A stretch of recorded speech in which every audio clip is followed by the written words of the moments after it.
Yo soy Mercedes Coro Sandoval y soy la persona que está a cargo de este programa Historia Cultural de Cuba. Las razones de este programa son varias.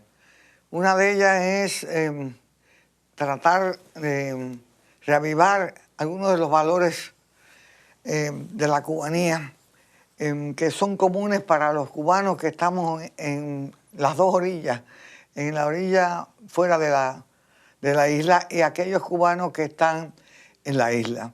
Tenemos muchos valores en común, pero lo más importante es hacernos sentir cómodos y orgullosos de ser cubanos. Bueno, ya yo soy un cárcamo de 51 años, de vez en cuando me doy 4 tragos y bailo un guaguancó de 3 pares, pero bueno, ¿por qué me siento orgullosa de ser cubana? Yo me siento orgullosa de ser cubana porque yo de niña le estaba contando aquí a los muchachos que están aquí conmigo en este programa hoy, que yo de niña presencié cosas que me hacían sentir muy bien.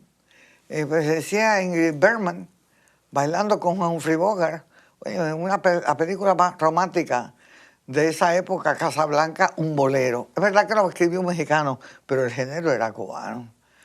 Yo me acuerdo de, como niña, ¿verdad?, de todo el mundo bailaba 1, 2, 3, kick, 1, 2, 3, kick.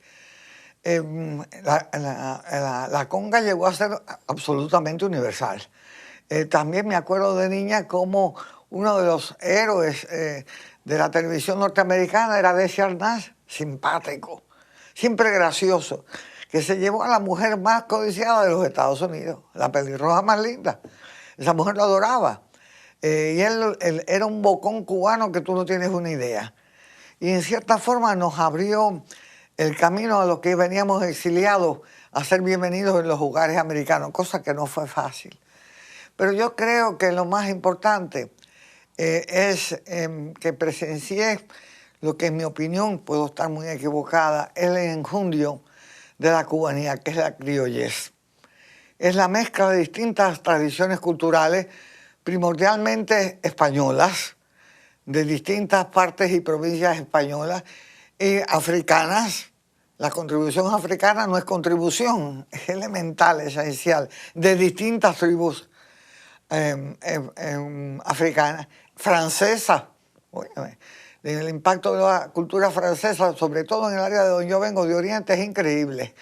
La norteamericana, con todos sus defectos, la practicalidad, el gusto por la comodidad, el asunto de, ¿cómo se llama?, de los zapatos de tenis. A mí hay muchachos, los estudiantes que me dicen, ay, doctora, si la cultura, los americanos no tienen cultura. Digo, bueno, pues mira, quita el aire acondicionado, quita la servilleta higiénica, quita todos los tipos de cosas que han inventado contra las pestes y dime si tú quieres vivir en esa sociedad.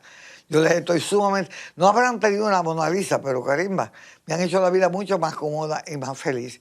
Hoy se trata de hablar de la música cubana, que quizás es el área donde nosotros hemos contribuido más a la alegría del mundo.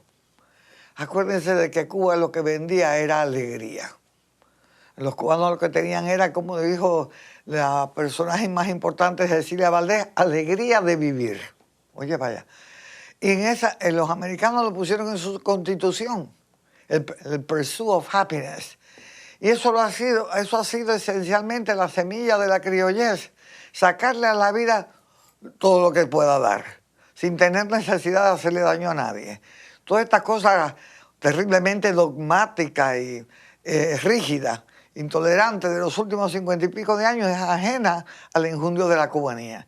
La cubanía es sincretismo, es la criollez, la mezcla de todas las culturas y de conseguir que una cultura te influencie y hacerla, coger esa influencia y hacerla mejor. Hoy tengo el gusto de presentar a 2 artistas cubanos mucho más jóvenes que yo, una generación o 2 más jóvenes que yo, y eso me da mucho gusto. Después, en otro programa, voy a presentar algunos más. ¿Por qué? Porque mientras esté viva la tradición musical cubana, Cuba está viva. A Cuba no la puede matar ningún dictador, señores. Lo que puede crear es modelos malos que nos estanquen, pero la creatividad no. Y este programa, dirigido por una loca suelta que soy yo, está más que nada dirigido a tratar de extraer de los cubanos esa esencia de tolerancia, de reír, de ser optimistas, más que nada, ante todas las adversidades. Y hoy vamos a hablar de la música cubana, ya lo hemos hecho antes. Pero caramba, yo pertenezco a una sociedad que ha dado al mundo 8 o 10 géneros universales. ¿Qué sería el mundo sin la rumba, chicos? Dime qué cosa es el mundo sin una conga, por favor. ¿Qué es lo tuyo? Y si la cosa es cosa romántica, después le metemos tremendo bolero. Y después le copiamos un poquito a los americanos y metemos un feeling. Somos unos leones, perdón. No lo tomen a mal, estoy bragging. Me estoy poniendo vieja, vaya. Yo me acuerdo que yo salía a la calle siempre a cantar lo que estaba de moda, lo cantaba todo el mundo. Yo recuerdo que en mi casa, mi papá, si la comida estaba buena, cantaba. ¿Verdad que cantaba ópera? Pero no importa, cantaba. La cocinera cantaba, el vecino de atrás cantaba. Bueno, aquello era un canturreo total. Y la gente le gustaba vivir la música. Todo el mundo se sabía la última tonada. Y ahora vamos a traer a estos muchachos cubanos que son pianistas. Gracias a Dios. La cultura musical en Cuba ha cambiado un poco, pero indudablemente en Cuba todavía se entrenan muy buenos pianistas. Nunca olvido que de niña yo venía de la escuela elemental en Baracoa Oriente, el final del mundo, pero anyway, y venía a almorzar a mi casa. Y cuando salía de mi casa al colegio, y por mi madre, que eran 3 cuadras, y todas eran taca, taca, taca, taca, tan, tan, todas las muchachas tocando, ¿cómo se llama?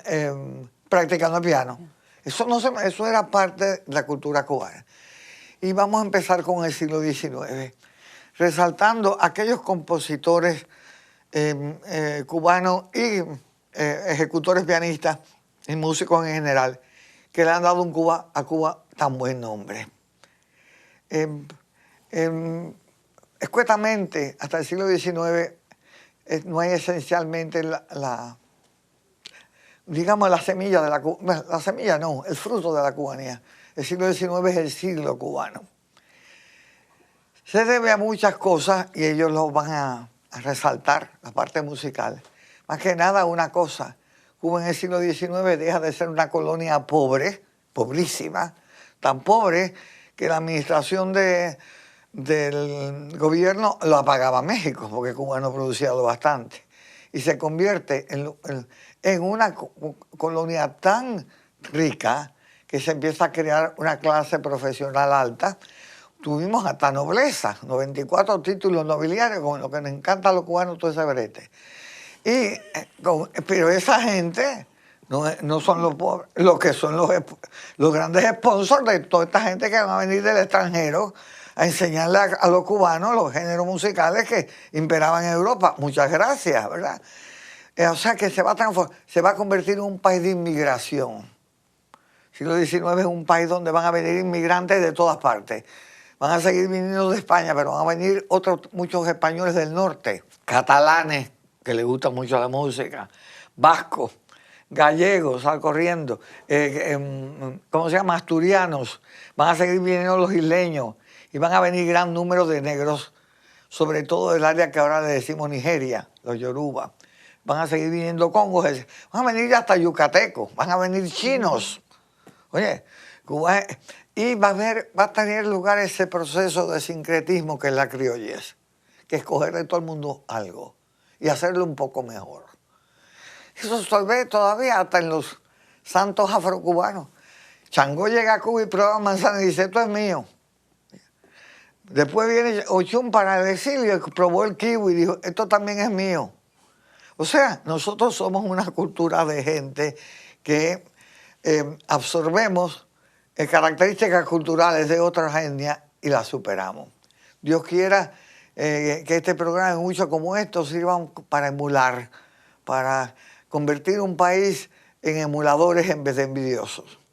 Así que con mucho gusto les voy a presentar a mis primeros invitados. Aquí tengo a esta pianista cubana que está también media tocada, que viene de Nueva York, ¿okay? Y se dedica también a conservar las cosas de los cubanos. Ella y su compañero van a ejecutar algunos números, ¿verdad? Así es.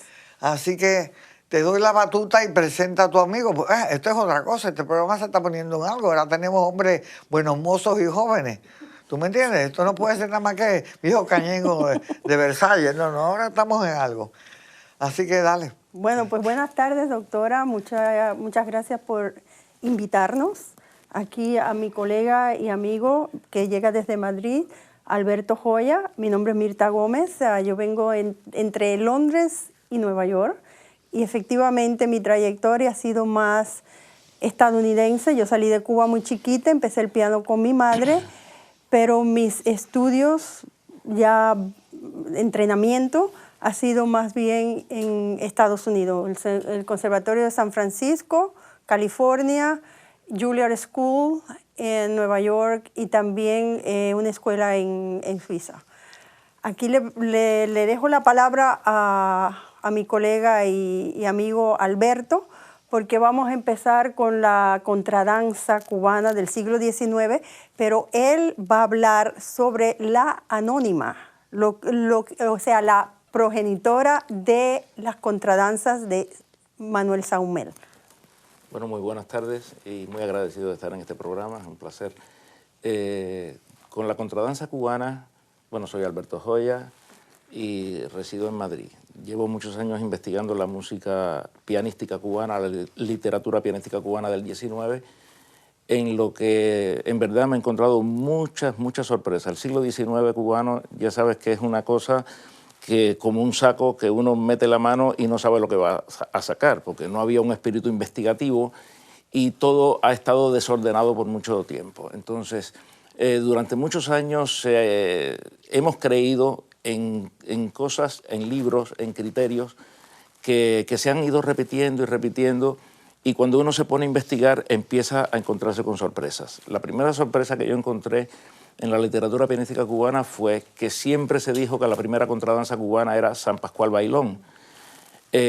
Inclusive lo dice Alejo Carpentier en su libro La música en Cuba, y pone una reseña que dice: Anselmo López, editor de música, publica en 1803 la contradanza cubana San Pascual Bailón, siendo esta la primera contradanza.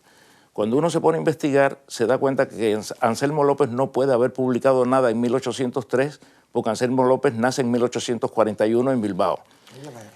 En Cuba no se podía publicar nada de música en 1803, porque para hacer las publicaciones periódicas en el 29, que es de la que voy a hablar a continuación, la plancha de música había que mandarla a hacer por barco a Estados Unidos, y cuando regresaba a Cuba era que se podía imprimir una partitura de música en un periódico.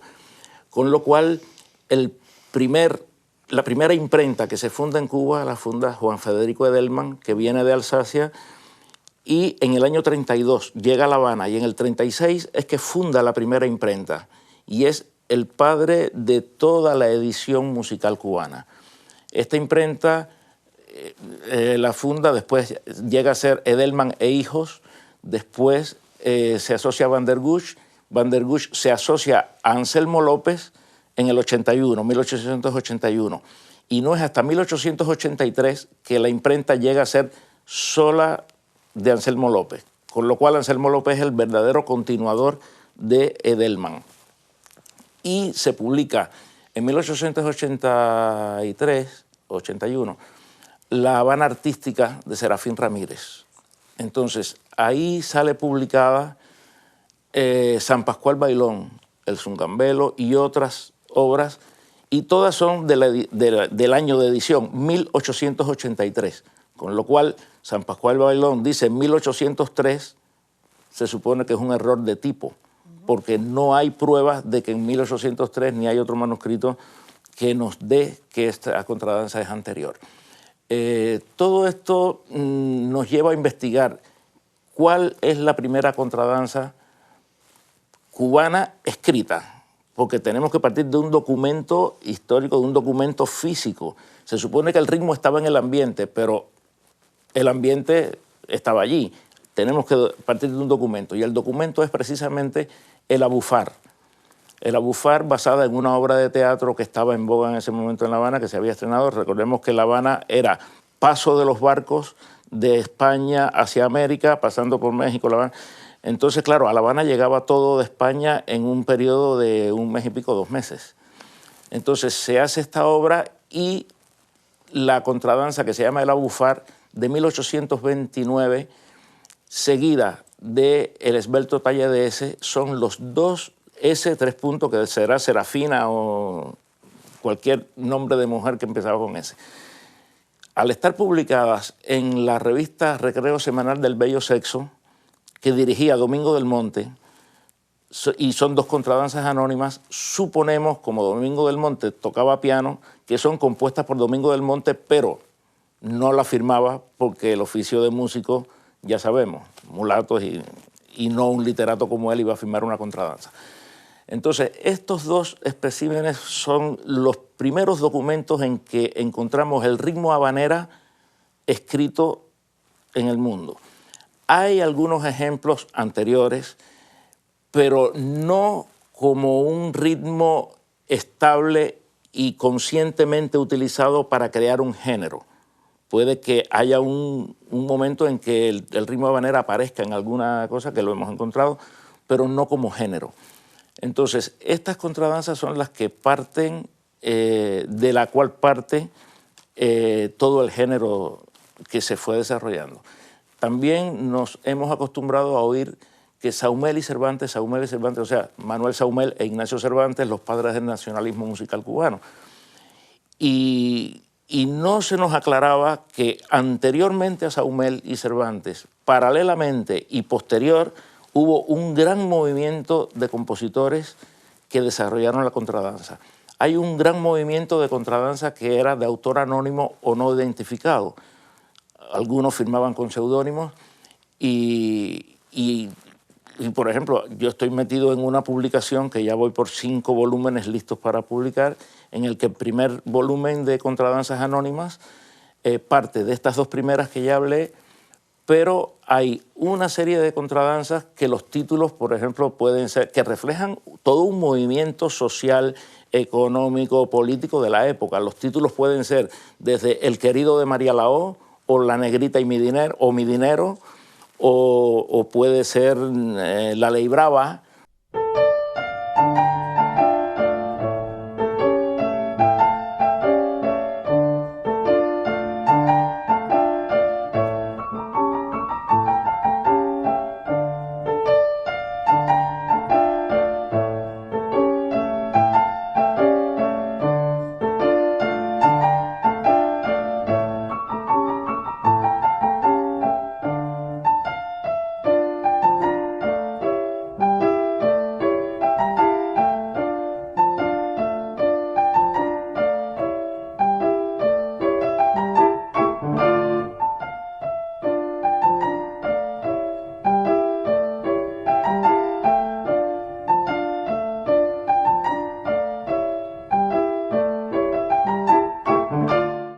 O sea, cosas que estaban en la época se llevaban a la contradanza.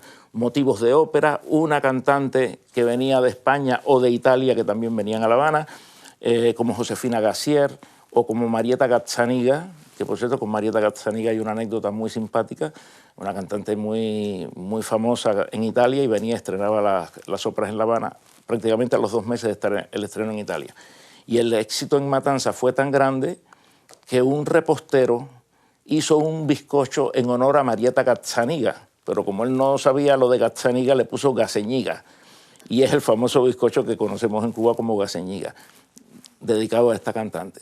Todo este movimiento de la contradanza nos lleva a buscar y a buscar. Entonces, yo, por ejemplo, he encontrado un compositor, es Tomás Ruiz, que ha venido a hacer la presentación en Estados Unidos de su obra y de un CD, de un disco que acabo de grabar.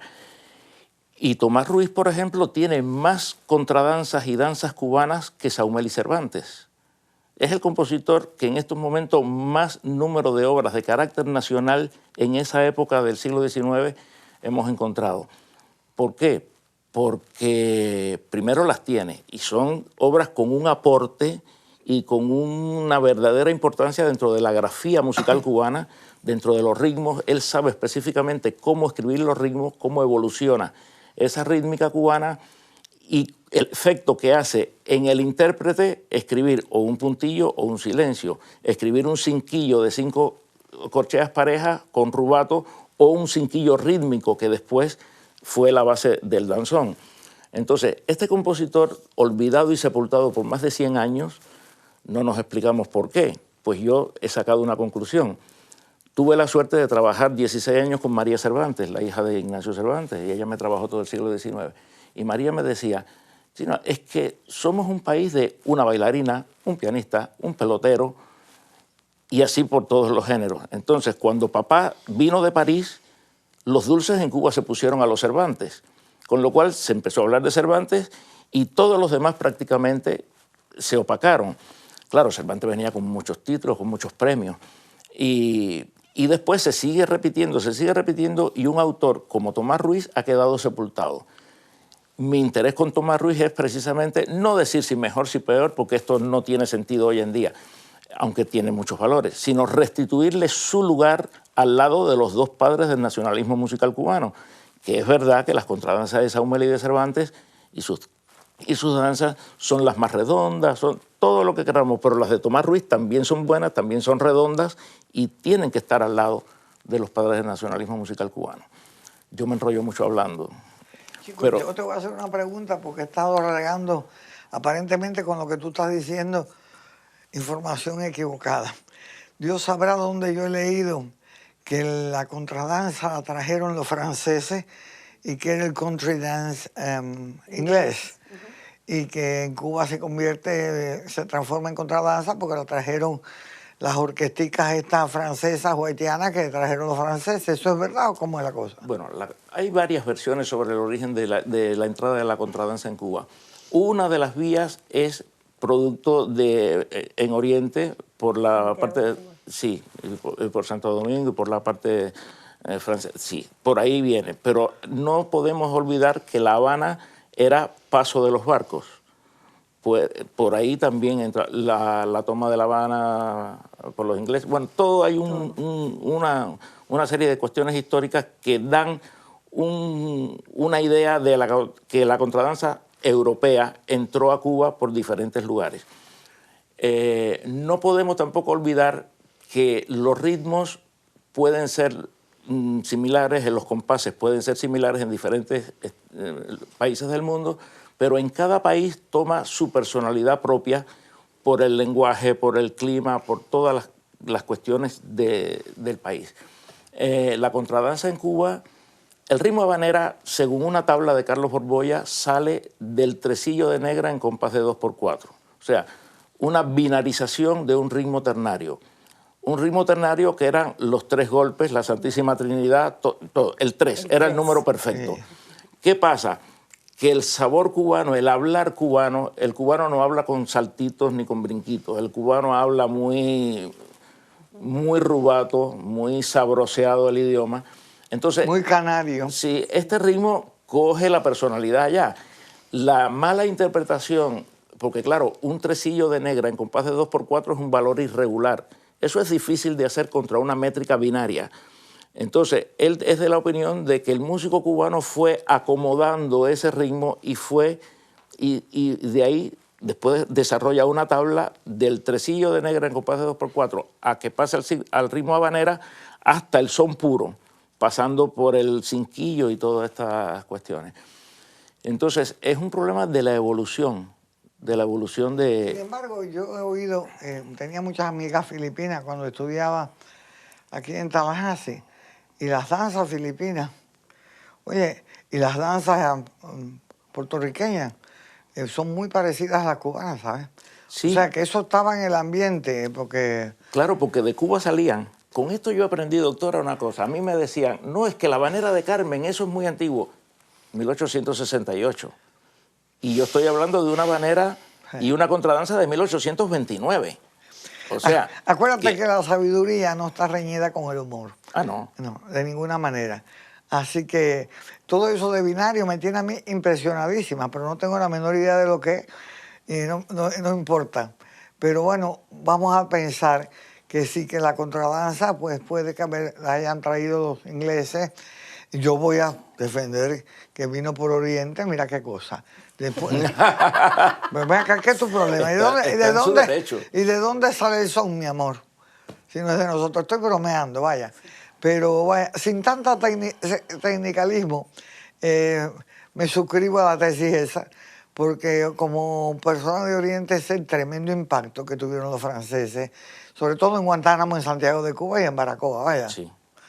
En cuestiones de comida, en cuestiones de manera de comportarse, un poco de esa alegría de vivir y un poco más de frivolidad y alejándose de los patrones rígidos castellanos, tuvieron bastante impacto. Pero bueno, prosigue.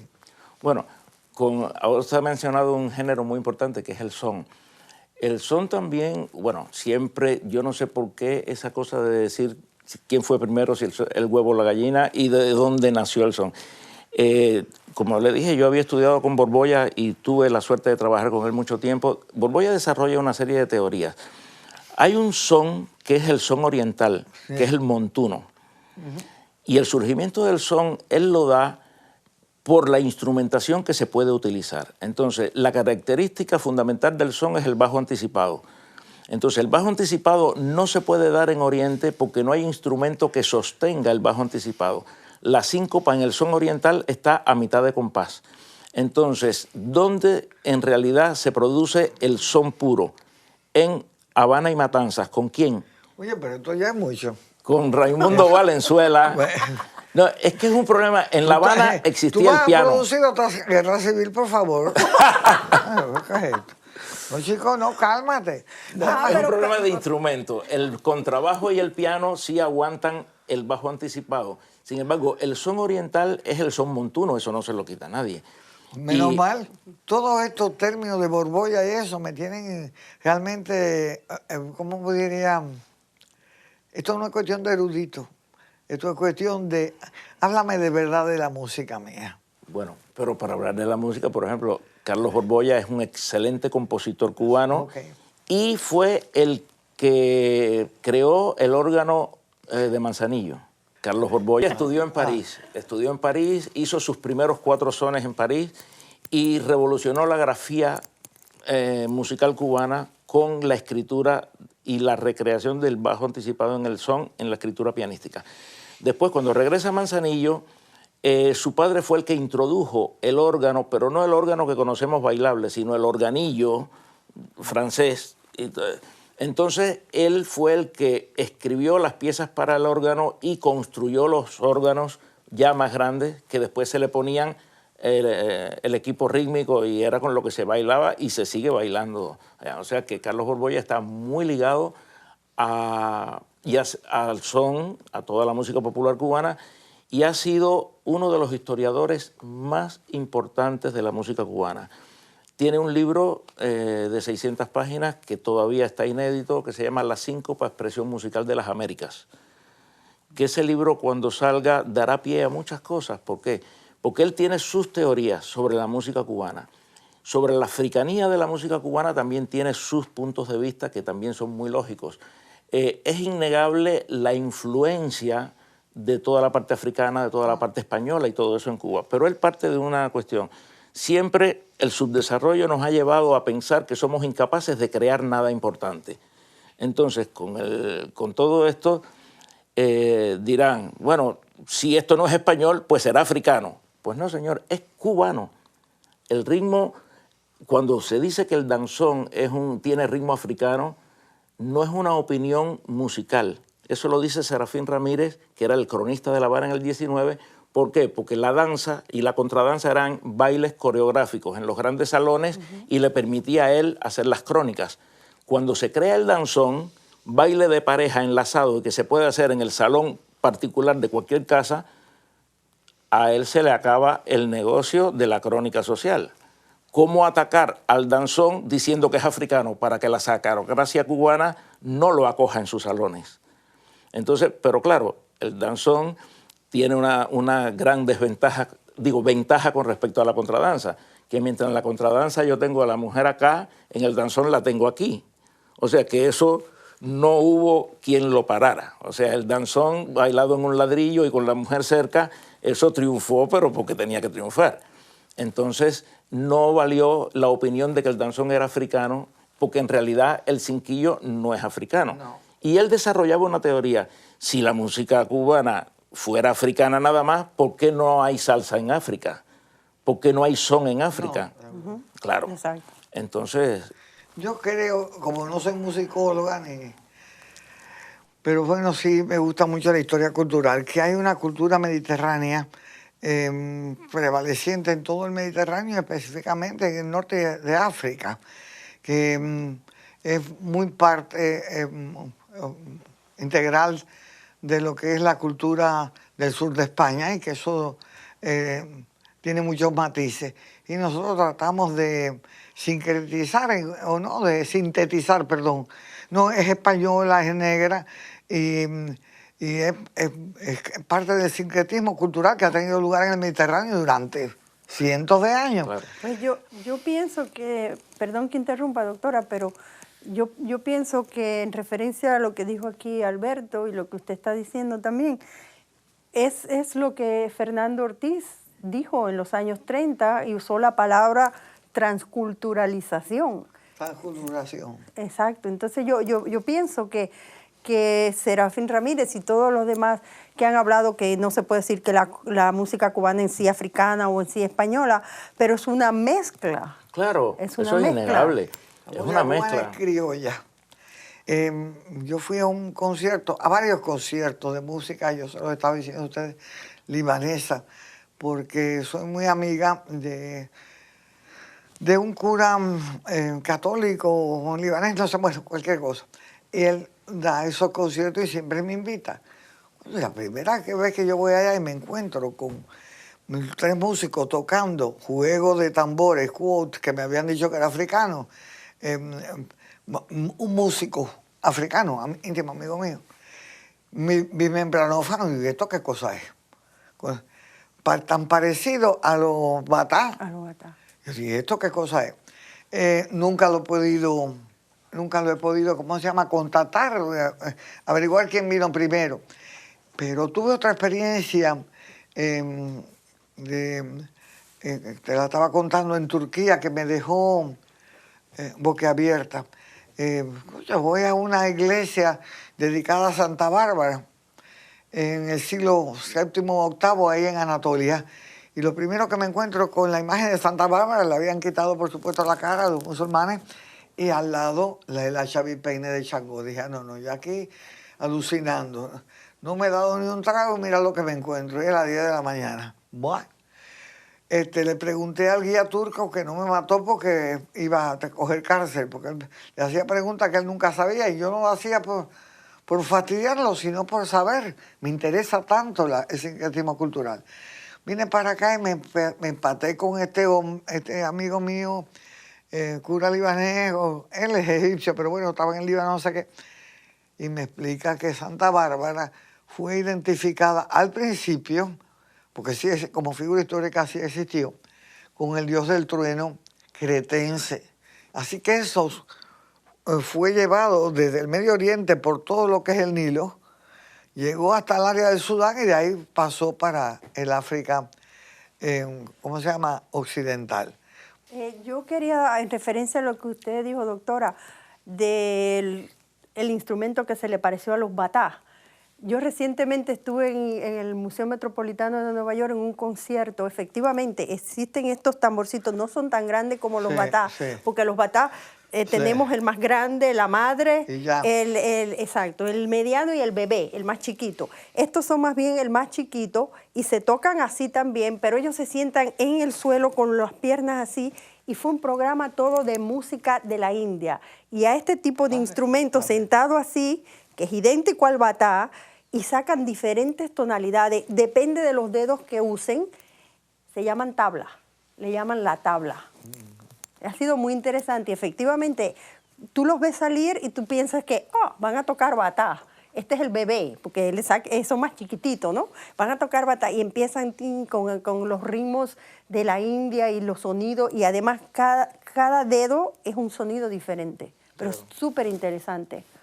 Bueno, hay que pensar también que en cada región, en cada país, en cada continente, pueden surgir instrumentos aparentemente similares, pero con las características de cada país. Después no se mantuvieron estáticos en esos sitios, o sea, viajaban, habían barcos, no hablemos ya de aviones hoy en día, pero todo esto nos lleva también a veces a ir a los orígenes. Entonces, y volviendo a la música africana en Cuba, yo tuve la suerte hace años de tener una entrevista aquí en Miami con Lidia Cabrera, y ella me contaba los primeros ritmos africanos de la música cubana que los escribe Fernando Ortiz en 1937. Entonces, ahí nos asalta una duda. En el 37 ya esos ritmos no son ni puros africanos. Hay una transculturación, hay una mezcla, hay una evolución de los ritmos que trajeron aquellos esclavos, y ya eso es un producto netamente cubano, porque ya eso está asimilado por el sentir cubano y por el sentimiento musical cubano que tienen los músicos dentro. O sea, ¿hasta qué punto un ritmo de esto era original o no? Espera un momento, porque eso ya te está metiendo con harina de otro costal. A Cuba llegaron en el siglo XIX una gran cantidad de gente de Nigeria. Esto no lo estoy yo, estoy hablando de lo que me dijo Abimbola, que es el experto en religión yoruba, más conocido, además, el profesor de la Universidad de Lagos. Es interesante, en Cuba se conserva la cultura nigeriana de los oráculos más prístinamente que en Nigeria. O sea que a Cuba tienen que haber llegado nigerianos de muy alto rango. Cuando se cae el imperio de Goyo, a fines del siglo XVIII, empiezan a traer a Cuba nigerianos. Muchos de ellos eran grandes sacerdotes, otros eran opas, eran príncipes, y muchos eran músicos. En música sacra, Cuba es más rica que Nigeria. Es increíble. Pero estoy hablando de Abimbola, no mi opinión. Entonces yo era muy amiga, pero muy amiga de un gran percusionista cubano, de Carlos Rojas. De origen, fíjate tú, él era de origen haitiano, pero bueno, se había metido por Guantánamo a principios del siglo XIX con la familia Baró, y por fin llegaron a Carlos Rojas. Este hombre sabía muchísimo de percusión, sabía muy bien los ritmos de Oriente, que son diferentes a los de Occidente. Tengo de él, quizás pueda dártelos a ti, una gran cantidad de tapes, increíble, sabía de percusión para enseñar. Y él me decía que había un litigio entre los viejos cubanos negros y los jóvenes, que cuando ellos tocaban la música sacra, les gustaba improvisar, y además les gustaba tirar pullitas, que eso era parte de... Y les gustaba sobre todo improvisar para acriollar la música y que fuera aceptable a todo el mundo. Ay, entonces yo me acuerdo que le dije, tú sabes lo que pasa, Florencio se llamaba Florencio Baró, que hay un dicho de que el blanco en Cuba, el español pudo hacer en Cuba lo que dio la gana, menos tener un hijo español. Y tú me estás diciendo que los negros pudieron hacer lo que les da la gana, menos tener un hijo africano. Hubo un deseo de acriollar. Y eso es lo que da lugar a la cuestión cubana. Ahora, durante los últimos 50 años se ha desatado una literatura antagonista de que la santería, por ejemplo, es una religión de resistencia. ¡Ay, por Dios! ¿Dónde en el mundo tú te encuentras que una religión de esclavos tiene seguidores blancos y amos? Eso es un ¿Cómo tú te das cuenta de que bueno, no voy a decir el nombre, pero uno de los babalaos más conocidos, fundador de la regla de Ifá, era nieto de un conde? Por favor. O sea que y eso es lo que yo quisiera que Cuba pudiera recobrar. El deseo de unir, el deseo de acriollar, no la separación. Claro. ¿Me entiendes? O sea, hay espacio para todo el mundo. Bueno, yo creo que es hora de ponerlas a ustedes a trabajar. Vamos a estar hablando bastante de cuchones y cuántas cosas hay. De manera que vamos a dar una pausa y después ustedes van a tocar o a ejecutar varias de las piezas de los autores que ya hemos discutido.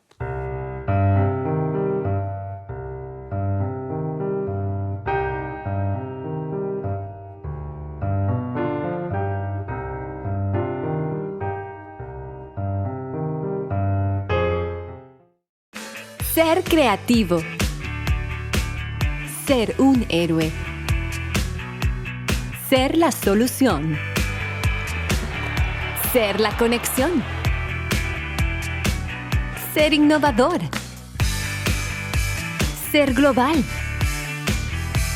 Ser exitoso. Ser quien eres. Ser MDC. Ser Miami-Dade College.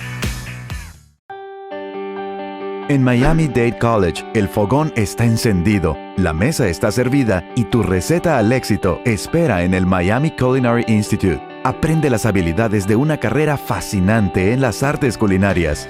Recuerda que el amor entra por la cocina y un buen sueldo también. Miami Culinary Institute. Innovación, cocina y cultura. Visita miamidadeculinary.com. Matricúlate ya. Miami Culinary Institute.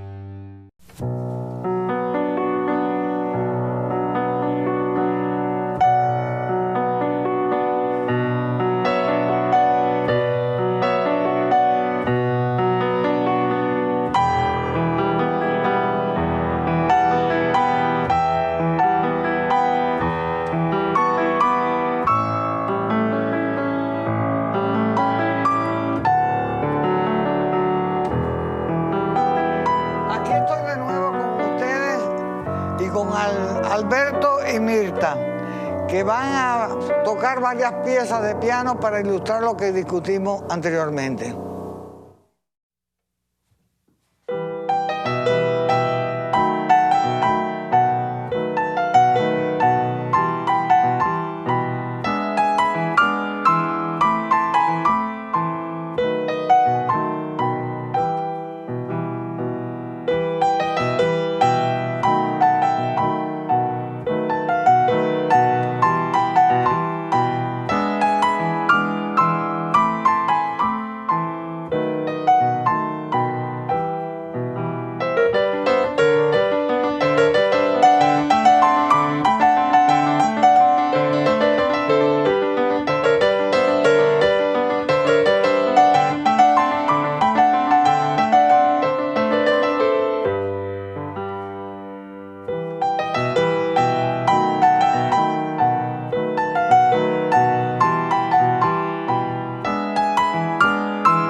Bueno, muchas gracias por ser nuestra audiencia. Podríamos acabar con aquello de todo lo bueno se acaba. Ha sido un programa magnífico. Y nos despedimos de ustedes. Yo soy Mercedes Cross Sandoval. Aquí está Alberto y está Mirta. Nos despedimos de ustedes y de nuevo muchas gracias por atendernos.